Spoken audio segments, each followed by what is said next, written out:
Anti-government protesters in Egypt are still pouring onto Cairo's Tahrir Square as they pile up the pressure on President Hosni Mubarak to step down. The deadline set by the demonstrators for him to quit has passed. It passed on Friday, actually, without Mubarak making any live statements at all. Now, opposition activists say they held discussions with Egypt's Prime Minister over how to oust the president and start negotiations on the country's political future. These are, right now, live pictures from Tahrir Square on the 12th day of protests now. Still a massive crowd refusing to leave until their demands are met. And the country's leader of almost 3 decades has stepped down. These are, again, impressive live pictures of the central square in Cairo, where yesterday we had a count of 1 million people there. It would seem that the crowd has not faded. Now let's get some more developments on this. We'll cross live now to RT's Paula Slier, who is keeping across all the developments in the Egyptian capital. Paula, hi to you. So anti-government supporters don't seem to be giving up hope, do they? No, they certainly don't seem to be giving up hope. The situation here in Egypt is calm but tense. As you can see from these pictures, thousands of demonstrators remain converged in Tahrir Square in downtown Cairo, which really has been the focal point of these anti-Mubarak demonstrations. Now, there have been various moments throughout the course of today, Saturday, when things looked a bit tense, both groups making a surge to each other. The army has moved closer in. It has intensified its presence in the area, and it has brought in more soldiers. So far, no reports of violence, but we are hearing occasionally rumors that bombs have been found. These rumors are later announced not to be true, but it certainly gives you an indication of the fear, the anger and the uncertainty out there in Tahrir Square.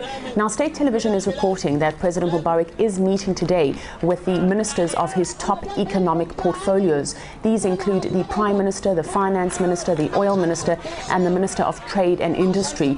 But no word so far from Mubarak himself. He hasn't had anything to say about yesterday, Friday's D-Day, and that was the deadline that protesters gave him to step down. At the same time, earlier today, this morning, in fact, there was an explosion in a natural gas pipeline not far from Gaza. Now, we're just hearing reports that it was caused by some kind of gas leak. We're hearing from the authorities that it was not because of sabotage. Early reports did suggest that it was sabotage. What is interesting, though, is the conflicting reports also in terms of how much damage it's done to Egypt's supply of gas to Israel. Egypt supplies the country with 40% of natural gas. Now, Israeli radio is reporting that there have been no disruptions on the Israeli line. We've heard other conflicting reports. It gives one a sense of the uncertainty and particularly the fear that is being experienced in the region, that if Egypt cannot control its internal security, that this has the possibility to spread further. And we're also hearing fears that weapons might be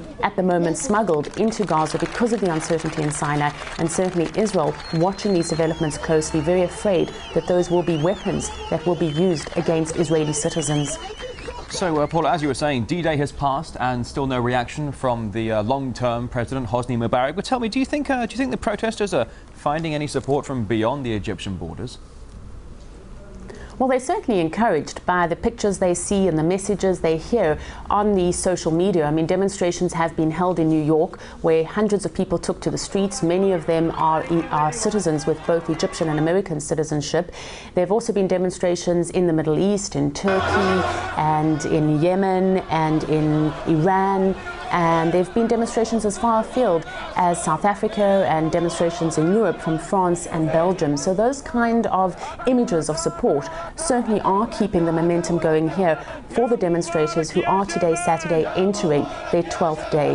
Now, at the same time, we are hearing that demonstrators have formed a new opposition party, and that this party consists of 10 members, included among them are Mohammed al-Baradei, who is the former head of the International Atomic Energy Agency, the Muslim Brotherhood, and that the demands they're putting forward are quite simple. Number one, they want Mubarak gone, and number two, they want to have some kind of mechanism in place for the gradual transition to free and fair elections.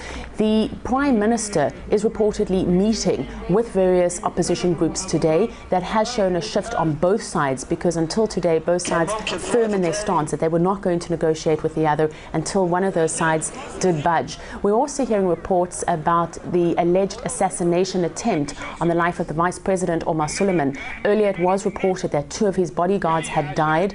The Egyptian Egyptian state media are now reporting that there was no assassination attempt, but what I can tell you is that Suleiman is an important figure here. He is being touted particularly by the United States and others in the international community as the person to follow Mubarak. So that kind of rumor only fueling the already uncertain situation here in Egypt.